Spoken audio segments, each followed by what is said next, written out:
Our next guest plays a comedy writer on her Emmy Award-winning show Hacks, and in real life, she does stand-up comedy. Her first special, Hannah Einbinder, Everything Must Go, is on Max now. Please welcome Hannah Einbinder.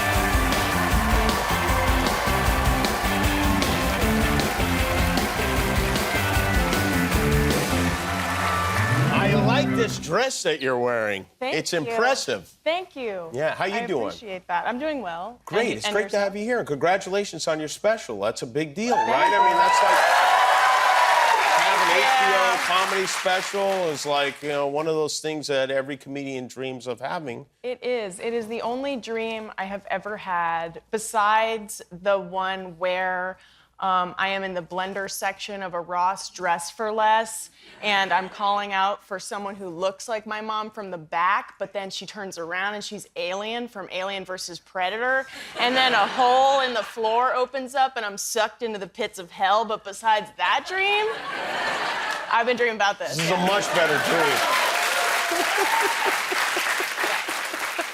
I think the scariest part of that is the blender section of the Ross Dress for Less. Yeah, a nightmare. How long have you been working on the special? It's been some years now. Years, right? Yeah. Probably just it's the cumulative product of my entire time as a comedian, I think. So since like 2017 or 18. You shot it at the El Rey Theater here in Los Angeles. Yes. You're from L.A. I am. I love Los Angeles. And I like to hear that because most, especially comedians, like to, and it's okay, obviously, make fun of Los Angeles, but people act like, for some reason, you can't admit that you like it here. We love L.A.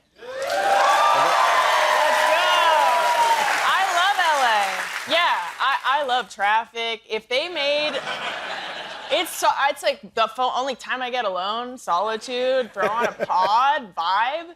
Oh my God. If they made a scented candle of the 405, I would light that up every day. That is true love.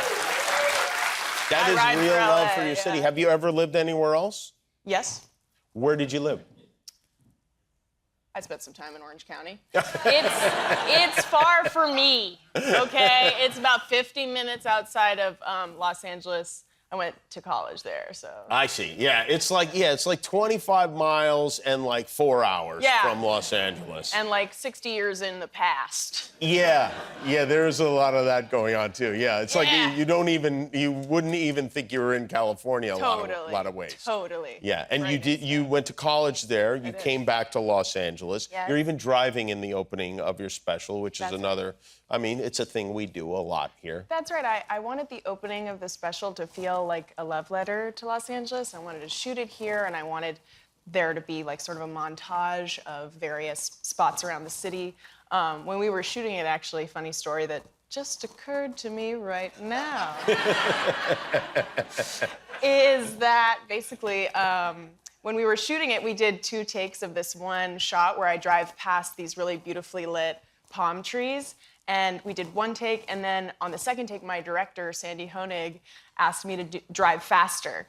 And when we were in the edit the first day, when we were putting it together, we got the footage back, and we listened to the first take, and there was a mic in the car, so what I was listening to on the radio for both of the takes became audible. And so we watched the first one, and it was like crackle, crackle, crackle, crackle. Do it up, down, left, right, oh, switch it up like Nintendo. And it was like, I was listening to Espresso by Sabrina Carpenter, and then Sandy was like, okay, can you go faster? And we looked at the 2nd take, and it was like, back in black! So I was definitely feeling some AC/DC coursing through my veins. And I like the fact that you were in the first edit, the first cut. So that means you were really involved, because typically when you do something like this, somebody kind of puts it together and then you get in there. So you were really super involved in every aspect of this. Yes. We put it together, and we got in the edit the first day, and I don't really see myself do stand-up ever. I don't typically record my sets, so it was sort of jarring at first, and I was kind of thrown by my own energy. Like, I was watching myself, and I go to Sandy, I'm like, dude, like, was something off this night? Like, I just feel like I'm talking, like, so slowly. And she was like,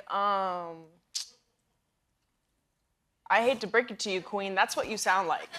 You talk slow, girl. I was like, ooh, Yeah, okay. that's a tough one. When you Yeah. see yourself, you hear yourself, and I you're was like, that's damn. not me. And then people are like, oh, yeah, It there is. Yeah. It is. Were you tired? Were you exhausted at that point? You know what? Just generally, I walk through the world a little bit. Do you? At half-mast, if I'm being honest. Oh. It's kind of the vibe. I have brain damage from many years of drug use, so Well, that'll do it. you'll do it all right. Have you been getting good feedback from your fans for the special? I have. It has been really, really wonderful to watch the people who it's for find it, and everyone's been so nice. Although, you know, when you're a female comedian, you are just subjected to like a pretty baseline level of like senseless misogyny, no matter what. Like that, just like we Yes. all, no matter what, get that. And I did get one comment from a guy who I think was trying to like neg me or like say something negative, but I actually thought it was pretty representative of the special. He said, this hour is like watching a mental patient act out what's inside their rotted brain. I was like, wait, he literally sees me.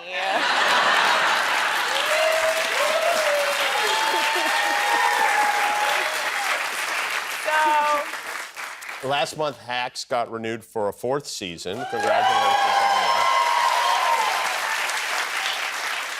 that. Am I wrong? Or is that your like first like big acting job? it is. Wow, that's crazy to have it be so successful So right out of the crazy. gate like that. I know, it's insane. And the show is, for those who are watching this season, it becomes about a late night comedy show, basically. That's right. And you become the head writer at a late night comedy show. Did you do any research? Did you go and sit with anyone? Well, what I will say is, I mean, I feel like the world of Jimmy Kimmel Live fits into the world of Deborah's late night show because you guys will be the 2 LA-based late night shows. Oh, wow. So I've been asking the fellas backstage. Oh, you have? I've been observing. You know, there's some fraternizing going on. I'm going, okay, plaid shirt, baseball hat, copy that. You know, I'm taking little things. But I mean, what do you think? You think there's a world for you and Deb? I think Maybe that in the- would be fun. You know, the last, I think, show on at 11:30 was when Jay Leno hosted the Tonight Show, you Oh my know? God. Deborah has the energy of a guy with a lot of cars, huh?